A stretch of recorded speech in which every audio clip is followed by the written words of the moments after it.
Hello dear friends, कैसे हो आप सभी। उम्मीद करता हूँ कि आप बहुत बढ़िया होंगे। डियर फ्रेंड्स, आज फिर हम अपना हिस्टोग्राफी का जो सेशन है उसको आगे बढ़ाते हैं। देखिए स्टूडेंट, सबसे बड़ी बात ये है कि आप अगर अपने एग्जाम को क्वालिफाई करना चाहते हैं तो आपको पिछले सालों में आए हुए क्वेश्चन से एक बार आपको रूबरू हो जाना चाहिए।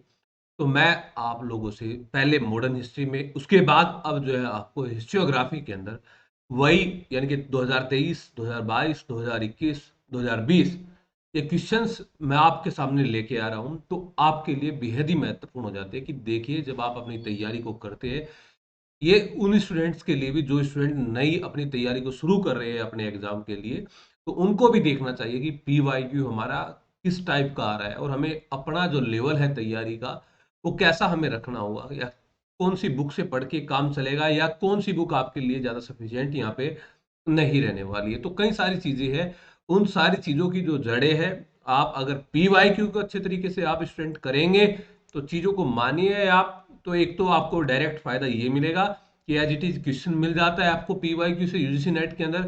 अगर 100 क्वेश्चन सब्जेक्ट, मतलब सब्जेक्ट में के अंदर 100 क्वेश्चन आते हैं, तो आप मानिए कि तीनों चारों पार्टों के अंदर एंशिएंट मिडाइवल मॉडर्न हिस्टोग्राफी के अंदर 8 से 9 क्वेश्चन आपको एज इट इज भी मिल जाते हैं भैया ना, अगर आप अच्छे तरीके से इनको खंगाला हो, देखा हो, समझा हो, है ना। और उसके बाद कुछ चीजें और नया निकल के आते हैं। तो अगर आप सीरियसली अपना एग्जाम के प्रति आप डेडिकेट है, तो फिर आप निकाल लेंगे, कोई ऐसी बात नहीं है, ठीक है। तो कल भी हमने जो है हिस्टोग्राफी का पार्ट किया, इससे पहले भी लगभग है कि 90 या 100 के करीब हमने ये हिस्टोग्राफी वाला क्वेश्चन कंप्लीट कर लिया है। एक पूरी प्रॉपर एक प्ले लिस्ट बनी हुई है, आप प्ले लिस्ट चेक कर सकते हैं हिस्टोग्राफी की, है ना। तो हम देखिए क्वेश्चन देखेंगे और समझेंगे, है ना। और लास्ट में मतलब आप लोगों के लिए भी कुछ क्वेश्चन छोड़ेंगे, 2 क्वेश्चन आप लोगों ने कमेंट में आंसर करना है। किसने ये कहा था, किसने यह कहा था, काल्पनिक कृतियों के रूप में इतिहासकार की कृति और उपन्यास की कृति भिन्न नहीं होती। उन्होंने कहा है कि काल्पनिक कृतियों के रूप में इतिहासकार की कृति और उपन्यास की कृति भिन्न नहीं होती है। वे जहां भिन्न होते हैं वह यह है कि इतिहासकार के वर्णन का अर्थ सच होने से है। इतिहासकार के वर्णन का अर्थ सच होने से है।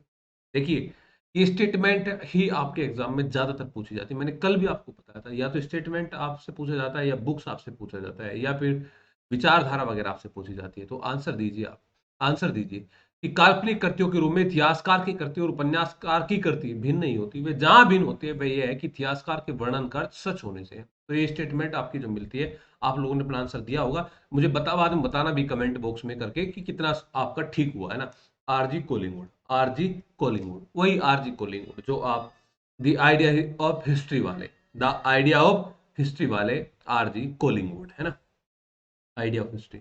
ओके। तो ये देखिए, अलग अलग स्टेटमेंट मिलती है ना। कोई कहता है कि देखिए समस्त इतिहास विचारों का इतिहास, कोई कहता है कि देखिए इतिहास से हम जो सीखते हैं इसका मतलब है कि हम इतिहास से कुछ भी नहीं सीखते, है ना। वो अलग अलग स्टेटमेंट है, वो सभी मैं आपके सामने लेके आऊंगा।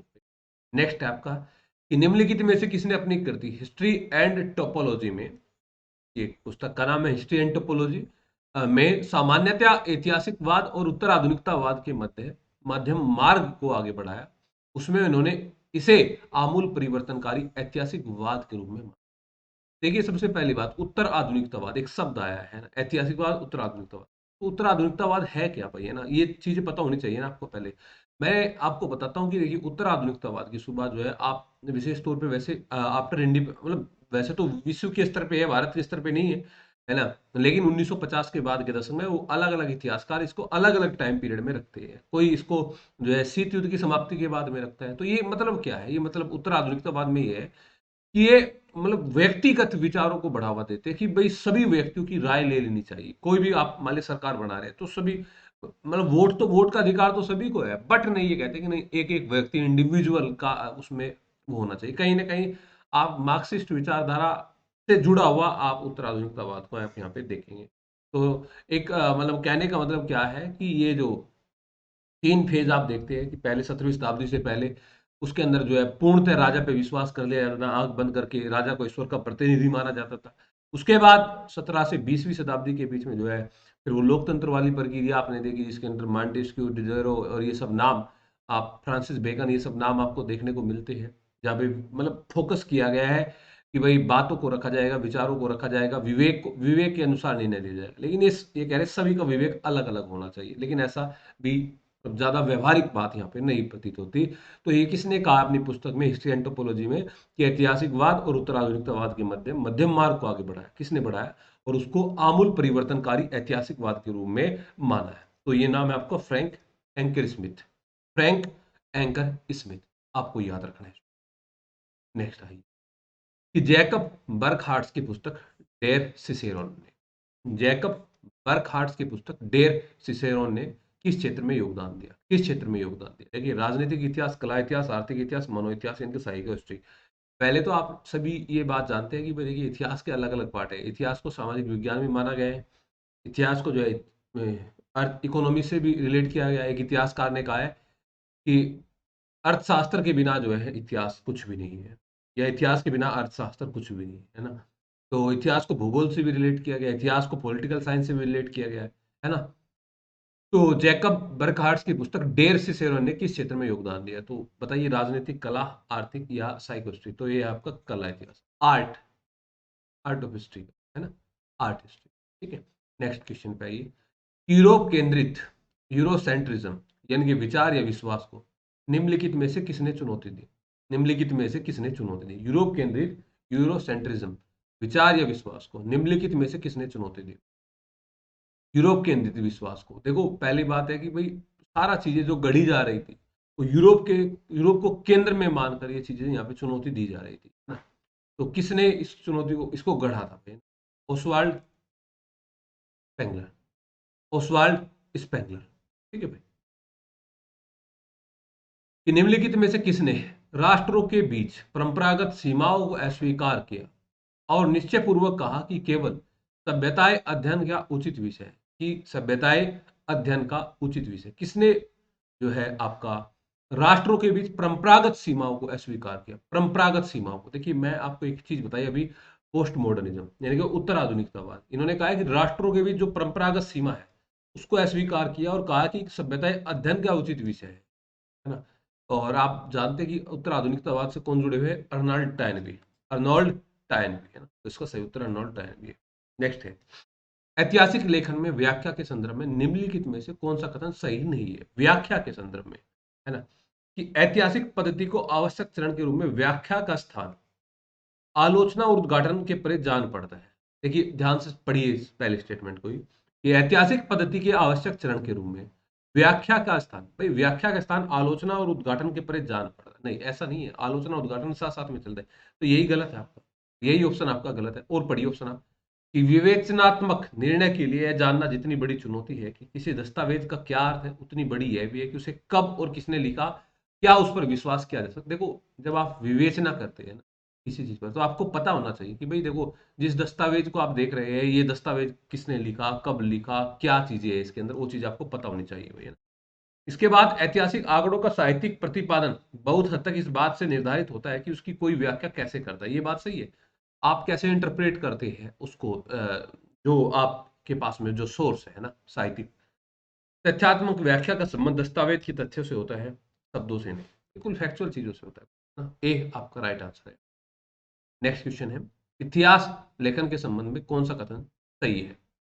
ये स्टेटमेंट है, एक क्वेश्चन के मतलब एक क्वेश्चन में चार क्वेश्चन बनाए हुए हैं, है ना, कि लियोपोल्ड वॉन रेंके का इतिहास दर्शन पूरी तरह से विरोधाभास से भरा हुआ है। रेंके का इतिहास पूरी तरीके से विरोधाभास से भरा हुआ है। उनके इन दो विचारों में मेल देखना मुश्किल है कि इतिहास में अधिकतम संभव वस्तुनिष्ठा होनी चाहिए और इतिहास में ईश्वर बसता है, इतिहास में ईश्वर बसता है। इन दोनों बातों में, विचारों में मेल देखना मुश्किल है। कहते हैं कि वस्तुनिष्ठा भी होनी चाहिए और ईश्वर में इतिहास में ईश्वर बसता है। सही है। वह कार्ल मार्क्स नहीं बल्कि हेगल था जिसने कहा कि ऐतिहासिक प्रक्रिया का प्राथमिक प्रेरक बल समाज में मानव श्रम है, मानव श्रम।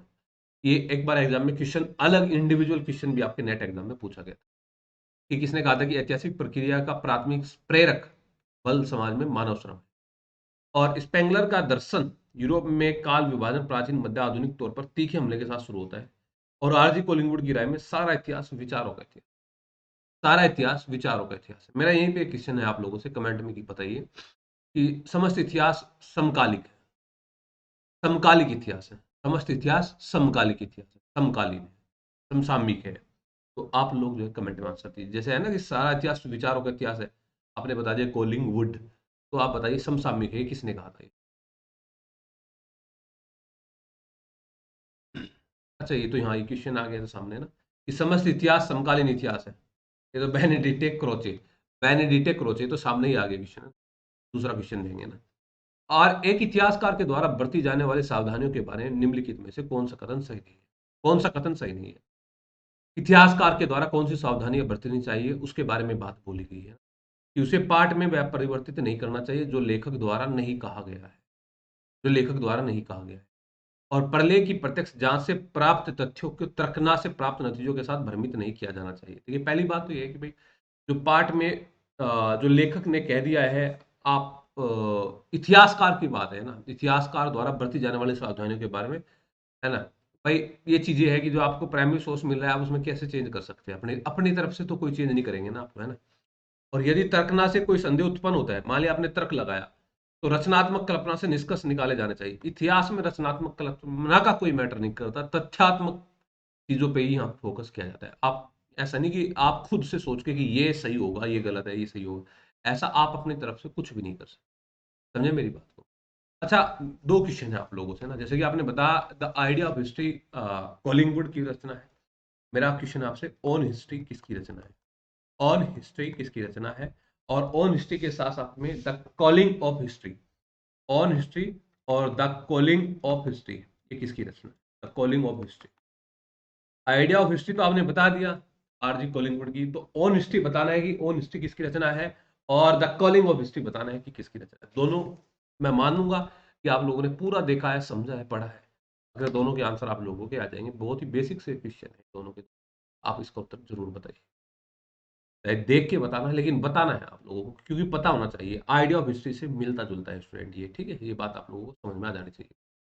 इसके बाद फिर वही बात है कि भाई आप में से कोई स्टूडेंट या आपका कोई भी साथी फ्रेंड्स जो है आगामी दिसंबर बैच के लिए अभी तैयार करना चाहता है, कर लीजिए अभी। बिल्कुल अच्छे तरीके से 2 महीने के अंदर हम बहुत ही सीरियस तरीके से आप लोगों के साथ में जुड़े रहे, और जो है आप अपना तैयारी कर सकते हैं हमारे साथ।